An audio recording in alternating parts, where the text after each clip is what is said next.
Buongiorno da Sicilia 24, questi i nostri titoli di oggi. Dopo le scarcerazioni per fine pena dei padrini di Cosa Nostra e della sorella di Matteo Messina Denaro, l'antimafia è in allerta, si temono possibili nuovi equilibri. Gli appalti edili di Mazzarrà Sant'Andrea nel Messinese venivano fagocitati dal clan mafioso dei Mazzarroti, 2 gli arresti in carcere e 1 ai domiciliari. È stato uno dei primi a capire la gravità del fenomeno mafioso, così il figlio del giudice Rocco Chinnici ricorda il padre a 42 anni dall'attentato di Cosa Nostra in via Pipitone Federico a Palermo. Dopo l'inchiesta per corruzione e peculato nella quale è indagato il presidente dell'Arse Gaetano Galvagno, spezza il silenzio durante l'odierna cerimonia del Ventaglio a Palermo. Sono sempre stato collaborativo. Fiamme in tangenziale a Catania, diversi gli interventi dei vigili del fuoco e forestale con il forte vento che ha contribuito all'espansione dei roghi. Cenere e desolazione nel Trapanese, alla riserva dello Zingaro rasa al suolo dagli incendi. Arriva una nuova proroga fino al 31 dicembre per il centro di cardiochirurgia pediatrica di Taormina, il risultato dell'incontro di ieri tra l'assessore regionale Faraoni e i vertici del Ministero della Salute e dell'Economia e Finanze. Vertenza Almaviva, salta l'accordo, dal 1 agosto i licenziamenti per i 400 operatori del call center di Palermo e Catania. La rabbia dei lavoratori, dicono i sindacati, ci hanno deluso. Il calcio, siciliane divise tra campo e mercato, nuova amichevole del Palermo domani contro l'Annecy, test per il Catania contro l'Ascoli, a Trapani 3 cessioni mentre il Siracusa attende il sì di Pacciardi.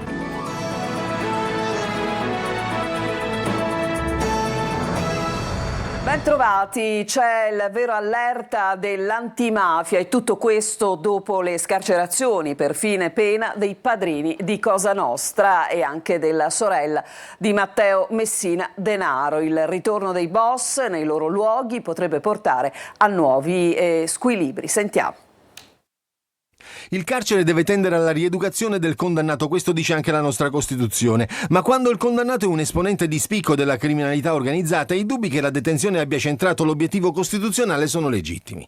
Sono i dubbi dell'antimafia che dopo le scarcerazioni eccellenti, legittime, attenzione, per fine pena, di Patrizia Messina Denaro, la sorella del boss Matteo, di Calogero Lo Piccolo, di Giovanni Sirchia e di Rosario Lobue, ha riportato allerta tra i giudici. A Castelvetrano la notizia ha suscitato poche reazioni. La voce del sindaco Lentini si leva a nome della comunità, la nostra città è chiuso col passato. Basta aver espiato la pena, si interroga il responsabile provinciale di Libera, Salvatore Ingui. C'è una questione morale che non riguarda solo i padrini di Cosa Nostra, ma anche i cittadini che a quei padrini guardano come punti di riferimento. Ma c'è anche chi solleva la questione delle parentele con i boss. Quanto contano? La domanda va allora fatta al contrario. Basta essere parente di un boss per essere considerati pericolosi? E lì esce fuori la vicenda del nipote di Giovanni Brusca, a cui è stato assegnato anche qui, legittimamente, dal Tribunale di Palermo, col parere favorevole della Procura, della Questura e dell'Agenzia Nazionale dei Beni Confiscati, un albergo sequestrato alla mafia nel 2020. A raccontare quest'ultima storia, la docu-inchiesta Una brusca faccenda del progetto indipendente Lamia, pubblicata su YouTube e poi ripresa da diverse testate.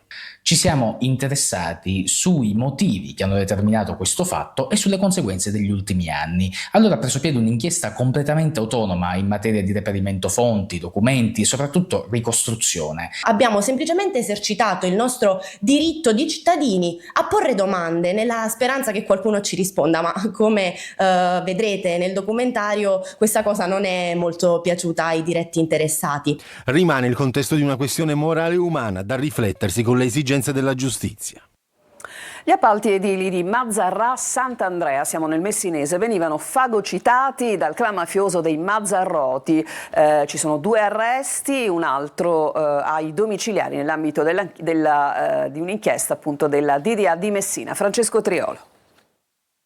Affari milionari, quelli legati agli appalti edili a Mazzarrà Sant'Andrea nel Messinese, affari che erano di pertinenza del clan dei Mazzarroti. Così, nell'ambito di un'indagine coordinata dalla DDA di Messina, i carabinieri di Barcellona hanno arrestato 2 persone e notificato un provvedimento ai domiciliari ad un terzo soggetto appartenente alla famiglia mafiosa di Mazzarrà Sant'Andrea. Tra i destinatari di un provvedimento l'ex collaboratore di giustizia Carmelo Bisognano, che attraverso altri due fratelli, Antonino Giardina, arrestato e condotto in carcere, e Davide Giardina, ai domiciliari, avrebbe esercitato ingerenza nelle attività economiche ed imprenditoriali del territorio di Mazzarrà, imponendosi nel settore del movimento terra, talvolta con agganci anche negli uffici tecnici degli enti. I fatti contestati risalgono a luglio 2023, si sarebbero protratti anche nel 2024. Secondo quanto raccolto dagli investigatori, vi sarebbe stata l'attribuzione fittizia a un indagato incensurato di un'impresa edile, in realtà gestita dal pregiudicato mafioso insieme al fratello, i quali, prodigandosi per ottenere l'assegnazione di appalti da parte del comune di Mazzarra Sant'Andrea, avrebbero lucrato sull'affidamento dei lavori pubblici. Bisognano poi avrebbe accelerato anche la definizione di pratiche amministrative pendenti presso gli uffici tecnici del comune, almeno altre due le aziende che venivano utilizzate per operare, tra i beni sequestrati, 2 società edili, 2 terreni e 8 mezzi che venivano utilizzati dalle imprese. 42 anni fa, in via Pipitone Federico a Palermo, veniva ucciso il giudice Rocco Chinnici, ovvero colui che cambiò la lotta a Cosa Nostra, istituendo il pool antimafia. Oggi le commemorazioni. Marco Gullà. Non potrò mai dimenticare il botto sordo a cui seguì un silenzio altrettanto assordante. E poi i vetri rotti per casa, i libri buttati fuori, espulsi dalla libreria. 42 anni fa veniva ucciso il giudice Rocco Chinnici. Questo è il ricordo del sindaco di Palermo, Roberto Lagalla, che abitava a pochi metri da via Pipitone Federico, civico 59, dove Chinnici venne trucidato, assieme al maresciallo Mario Trapassi, l'appuntato Salvatore Bartolotta e il portiere dello stabile Stefano Lisacchi. Chinnici cambiò la lotta a Cosa Nostra, istituendo il pool antimafia, la svolta che permise di combattere concretamente i mafiosi. Un momento in cui non si sapeva quasi nulla del fenomeno mafioso. Rocco Chinnici è stato tra i primi a intuirne la pericolosità, a individuare quei metodi che oggi sono quelli che vengono utilizzati in maniera corrente, la specializzazione dei magistrati, il lavoro di gruppo, il cosiddetto pool, le indagini patrimoniali, che sappiamo che poi negli anni sono rivelati lo strumento più importante, molto più importante del carcere. Questa mattina la commemorazione nel luogo dell'eccidio, presenti familiari e istituzioni. Uno dei momenti più belli e più importanti è stato il mio concorso in magistratura, perché è stato un momento che ha dato al papà una gioia grandissima. Proprio quando ha saputo che aveva superato il concorso, ha fatto un urlo. Lui, che era un uomo pacato, abituato a tenere per sé le sue emozioni, ha fatto un urlo di gioia incontenibile, e quello è stato un momento particolare. Mi vengono ancora i brividi, perché è stato un momento veramente di grande vicinanza fra papà e me. Sempre pronto a collaborare con i magistrati per sciogliere dubbi e perplessità. Si è dichiarato così il presidente dell'Ars Galvagno durante la cerimonia del Ventaglio a Palermo, rompendo il silenzio dopo l'inchiesta per corruzione per la quale è indagato dalla Procura di Palermo. Marco Gullà.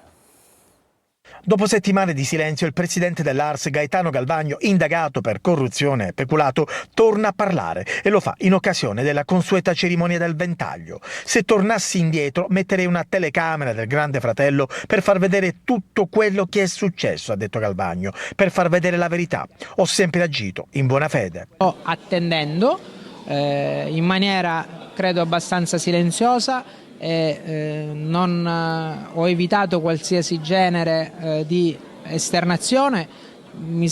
Sto mantenendo un profilo di altissima responsabilità, essendo sempre molto collaborativo con coloro i quali stanno oggi facendo delle indagini, e rinnovando sempre la mia piena disponibilità a collaborare affinché si possano dare tutte le risposte ad eventuali dubbi o ad eventuali perplessità. E alla domanda su possibili dimissioni, Galvagno ha detto: non ho ricevuto né una notifica di conclusioni delle indagini né una richiesta di rinvio a giudizio, che è comunque cosa diversa dal rinvio a giudizio. Quando e se ci saranno altri passaggi in questa vicenda, ci potranno anche essere determinate valutazioni da parte mia. Poi Galvagno ha anche parlato dello stato di salute dell'Ars. C'è stato un incremento delle leggi approvate, si è passato da 65 a 79 leggi, e questo questo è un dato che fa vedere come c'è stato un incremento rispetto a una fase iniziale che era un tantino più lenta.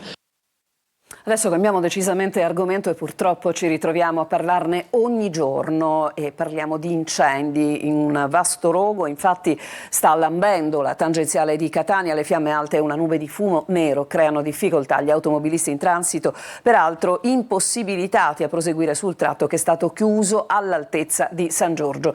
In azione elicotteri e autobotti dei vigili del fuoco. Orazio Longo. In azione elicotteri e autobotti dei Vigili del Fuoco di Catania, 2 vasti incendi si sono propagati tra il quartiere di San Giorgio, all'uscita della tangenziale per l'autostrada direzione Palermo, e Vaccarizzo. Responsabile il forte vento che ha alimentato i roghi, creando fenomeni di spotting a causa di brandelli di combustibile infuocati trasportati lontano. Lambita la carreggiata con le fiamme altissime a ridosso del manto stradale.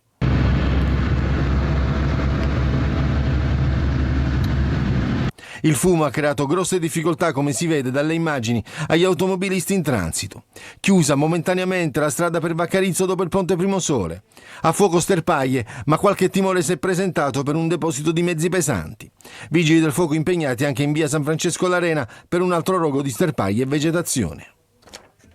E purtroppo imperano rabbia e desolazione dopo l'ennesimo incendio che ha devastato la riserva naturale orientata dello Zingaro a San Vito Lo Capo nel Trapanese. Cenere ovunque, fauna e flora in fumo e la consapevolezza che adesso bisognerà ricominciare davvero tutto da capo. Laura Spanò.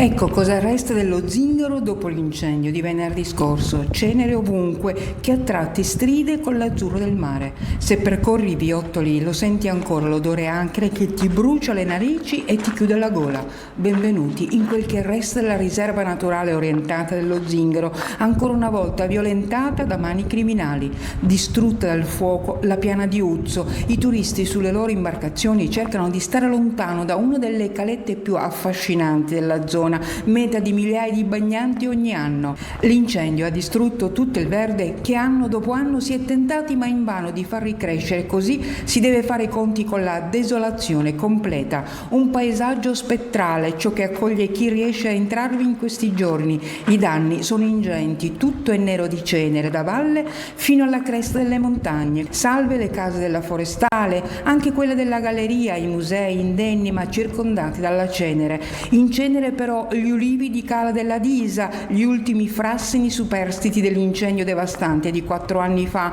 gli ultimi carrubi, gli alberi sparsi lungo la riserva. In cenere anche gli uccellini, ma sono finiti bruciati anche altri animali che nella riserva si sentivano al sicuro.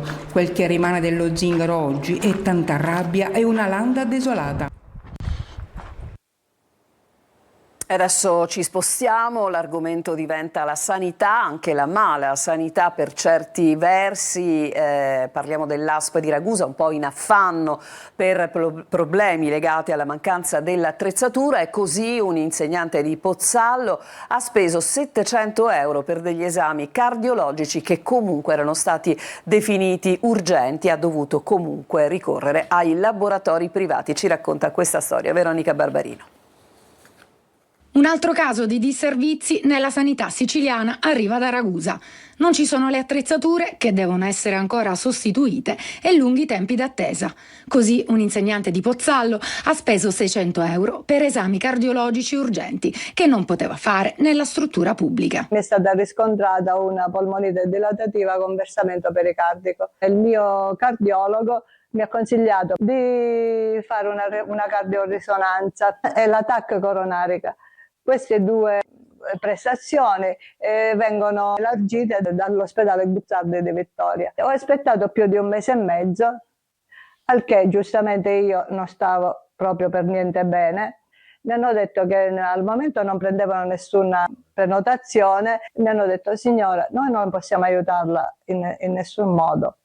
Si rivolga al suo medico e vedo un po'. Unica via possibile per la signora, l'esame a pagamento. Per un importo dalla risonanza magnetica di 410 euro e invece per la TAC coronarica 278 euro. Non ci sta l'associazione Articolo 32, che da tempo denuncia i ritardi della sanità siciliana. Non è ammissibile che ci sia da parte di una struttura pubblica un atteggiamento pilatesco e che non venga indicata l'alternativa che è rappresentata dal decreto che obbliga la struttura pubblica a rivolgersi ad una struttura privata addebitando all'utente esclusivamente il costo del ticket. Dall'ASP di Ragusa la conferma che è ancora in corso la sostituzione della risonanza magnetica nell'ospedale di Vittoria e l'impegno ad individuare misure efficaci per evitare disservizi e rispettare i tempi di attesa.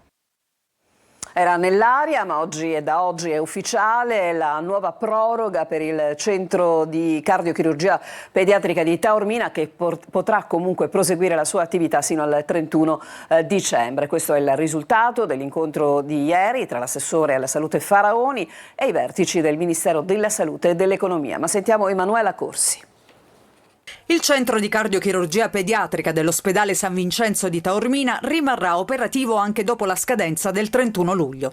È il risultato dell'incontro avvenuto nella capitale tra l'assessore regionale alla salute Faraoni e i vertici dei Ministeri della Salute, dell'Economia e Finanze. Il centro resterà aperto sino al 31 dicembre, altri 5 mesi quindi, grazie all'impegno assunto dalla Regione di integrare le attività di Taormina con il reparto di cardiochirurgia del Papardo di Messina. È stata e resta una trattativa molto difficile, ha detto il presidente Schifani, nella quale il governo regionale ha cercato di far emergere gli sforzi che si stanno facendo per inserire questa struttura nell'intero sistema della sanità siciliana. Abbiamo chiesto e ottenuto questa nuova proroga per avere più tempo per realizzare l'assetto migliore nel campo della cardiochirurgia pediatrica in Sicilia, ha aggiunto l'assessore Faraoni. Nel frattempo proseguiamo nel percorso di riorganizzazione della nuova rete ospedaliera che stiamo portando avanti. In tal senso le prossime 48 ore saranno cruciali. La bozza, che verrà esaminata prima dalla Commissione Salute all'Ars e poi dalla Commissione bicamerale per l'insularità a Roma, continua ad incassare bocciature. Anche l'ANCI chiede la necessità di una revisione della rete ospedaliera regionale che sia realmente integrata con la sanità territoriale e che tenga conto del sistema sanitario nella sua interezza: ospedale, territorio e servizi sociali.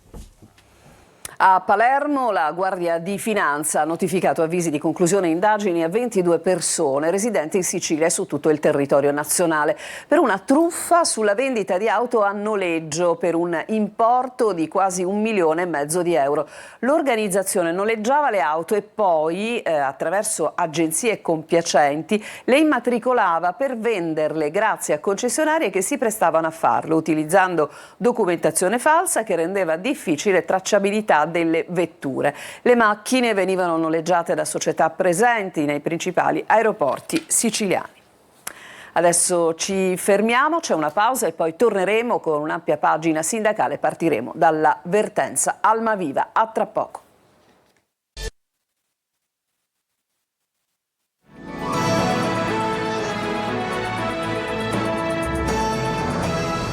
Tornati in studio subito con l'avvertenza Almaviva, perché salta l'accordo e dunque il 1° agosto scatteranno i licenziamenti per i 400 operatori dei call center di Palermo e Catania. Ma sentiamo Giusy Lazzara. Un tavolo rovente a Roma, quello tra l'azienda Almaviva e i sindacati in rappresentanza dei 400 lavoratori dei call center di Catania e Palermo in cassa integrazione da mesi. 8 ore di confronto che non hanno portato però ad alcun accordo tra le parti. Da un lato l'azienda che voleva il licenziamento metteva sul piatto 4 milioni di euro per l'accompagnamento alla NASPI, l'indennità di disoccupazione. Dall'altro i sindacati che chiedevano di allungare la cassa integrazione fino all'attivazione del servizio 116 e 117 per le emergenze della regione, che avrebbe assunto parte degli operatori dei call center. Nulla di fatto, il licenziamento che arriverà il 1° agosto. E scoppia la rabbia dei dipendenti che si sentono abbandonati. Noi siamo veramente delusi dalle sigle sindacali, che sono quelle che dovevano salvaguardare il posto di lavoro e invece ci hanno affossato. Noi è da 3 anni e mezzo che siamo in cassa 0 ore, pertanto la mia NASPI, senza la copertura che potrebbe dare l'azienda in caso di accordo, ammonta a non più di 200 euro da domani mattina. Lei ha anche marito che lavora? Assolutamente sì, quindi faremo 400 euro in 2. Nell'avvertenza esce il governo nazionale, adesso sarà la regione a gestire le trattative che restano tutte in salita. A superiori a 50 anni non ci vorrà più nessuno, siamo fuori dal mondo del lavoro, questo non può succedere. Alla STM adesso, ieri il vertice romano, tanti gli argomenti sul tavolo del Ministero del Made in Italy, niente esuberi, ma rotazione, formazione e pensionamenti. Il dettaglio nel servizio di Tonino De Mana. Niente esuberi ma rotazione, formazione e pensionamenti. ST Microelectronics ribadisce che nessun sito in Italia sarà chiuso, confermando gli investimenti su Catania pari a 2,6 miliardi e su Agrate pari a 1,4 miliardi. Se ne è discusso ieri a Roma al tavolo svoltosi al Ministero delle Imprese del Made in Italy, alla presenza del ministro Adolfo Urso, del collega all'economia Giorgetti, collegato in videoconferenza, dei rappresentanti dell'azienda, delle regioni coinvolte, Sicilia e Lombardia, e naturalmente dei sindacati. All'ordine del giorno c'erano l'aggiornamento del piano industriale presentato da ST e il nodo occupazionale. Prende posizione l'UGL, rappresentata a Roma da Angelo Mazzeo, che chiede garanzie occupazionali vincolanti e la revisione del piano industriale. Siamo rimasti delusi perché è un piano industriale che si ferma al 2027. Si è fatta una discussione legata ai potenziali esuberi, di cui praticamente conosciamo le entità, ma probabilmente saranno ancora oggetto di una discussione che avverrà in breve termine. Nessuna riduzione del personale sarà accettata senza garanzie formali. Abbiamo anche chiesto che il piano industriale non venga legato esclusivamente al 2027, ma si vada oltre e che si possa scendere addirittura ancora maggiormente ai dettagli, perché nel piano industriale vogliamo che ci siano anche tempi, modalità, tecnologie e che le stesse quest'ultime non vengano trasferite negli altri siti mondiali. Il governo ha confermato l'avvio di un tavolo permanente. Andiamo adesso a Gela, dove apre al pubblico la necropoli greca di bambini, scoperta durante i lavori per la fibra ottica, un museo a cielo aperto che racconta una pagina antichissima della città. Gerry Italia. È bastato scavare per la fibra ottica e la storia ha restituito un frammento prezioso del passato. Siamo in via di Bartolo, nel cuore di Gela, dove nel 2019 venne rinvenuta una necropoli greca del VI secolo a.C. Oggi, 6 anni dopo, quel tratto è diventato un museo a cielo aperto, visitabile da tutti. Questo museo a cielo aperto restituisce intanto a Gela che cosa? Un'opportunità, l'opportunità di valorizzare la propria storia, la propria identità. Il progetto, realizzato e finanziato interamente da Open Fiber sotto la direzione scientifica della Sovrintendenza ai Beni Culturali, ha portato alla pedonalizzazione della strada e all'installazione di una grande lastra in vetro calpestabile, un modo per osservare le antiche sepolture senza comprometterle. Gela chiaramente ha un patrimonio artistico e archeologico importante e abbiamo fatto vari ritrovamenti nelle strade limitrofe e poi ci siamo imbattuti in questa grandissima sorpresa. 16 tombe su 2 livelli, per lo più di bambini, che erano sepolti dentro anfore, simboli di una vita spezzata troppo presto. Emblematica la tomba numero 10, dove è stata ritrovata anche una piccola trottola in ceramica, identica a quelle di oggi. Un gioco forse, ma anche un memento sul senso della vita. Questa è una soddisfazione grandissima. Si vede che il nostro lavoro, pur con tutti gli ostacoli che comporta, dà buoni frutti. Un risultato che l'amministrazione accoglie con soddisfazione come simbolo di una città che riscopre e valorizza le sue radici. Un sito archeologico di eccellenza a cielo aperto, come pochi in Sicilia, ma direi anche pochi in Europa, e che invitiamo a visitare. Un esempio di come anche un intervento infrastrutturale possa trasformarsi in un'occasione di crescita culturale e in questo caso anche di bellezza. La festa di Sant'Agata d'estate, il suo imminente giubileo, sarà questo l'argomento di Sicilia 24 Focus, in onda oggi su Telecolor alle 14:30. Adelaide Barbagallo ne discuterà con Monsignor Barbaro Scionti, parroco della Cattedrale di Catania, e con Carmelo Grasso, presidente del comitato della festa. Per informazioni, commenti o domande potrete scrivere un messaggio al 342 74 55 005. Mi preme ricordarvi che la festa di Sant'Agata d'estate sarà seguita in diretta con degli appuntamenti speciali, di cui ovviamente la collega vi riferirà nel corso del Focus sulle nostre reti. E adesso ci fermiamo, c'è una pausa, torniamo tra poco con il calcio.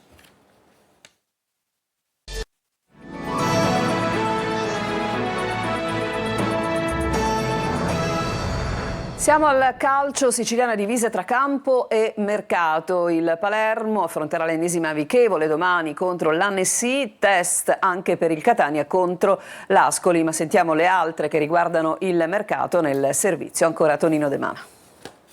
Cresce e corre il Palermo che sta per concludere il ritiro in Valle d'Aosta con l'amichevole di domani contro i francesi Lancy, che di fatto anticiperà il rientro in Sicilia. Pippo Inzaghi tiene tutti sulla corda, li osserva e li valuta, specie i giovani Peda e Corona che molto probabilmente rimarranno in gruppo per cercare di ritagliarsi uno spazio nel campionato cadetto. Con l'arrivo e la presentazione di Bani, la squadra rosanero è quasi al completo. Il DS Osti concentrerà adesso i suoi sforzi per sfoltire l'organico. Tra i partenti il portiere Desplanches, 22 anni, che sarebbe finito nel mirino del neopromosso Pescara. In Serie C, nell'umida Norcia, il Catania si divide tra campo e mercato. Domani è prevista l'amichevole a porte chiuse contro l'Ascoli, dove Mimmo Toscano proverà e ruoterà gli uomini, anche se nella testa del tecnico calabrese prende forma l'assetto base con Gimenez in cabina di regia. Intanto Martic e Corbari si sono già aggregati alla comitiva.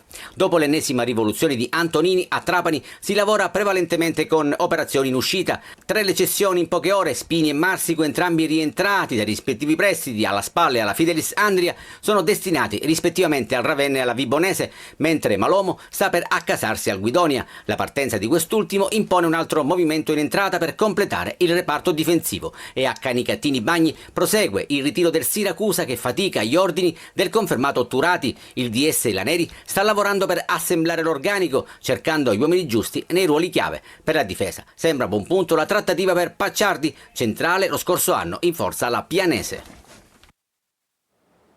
Ed è davvero tutto, vi lascio al nostro focus curato da Adelaide Barbagallo e vi ricordo che il nostro telegiornale tornerà alle 19 questa sera. A tutti un buon proseguimento di giornata.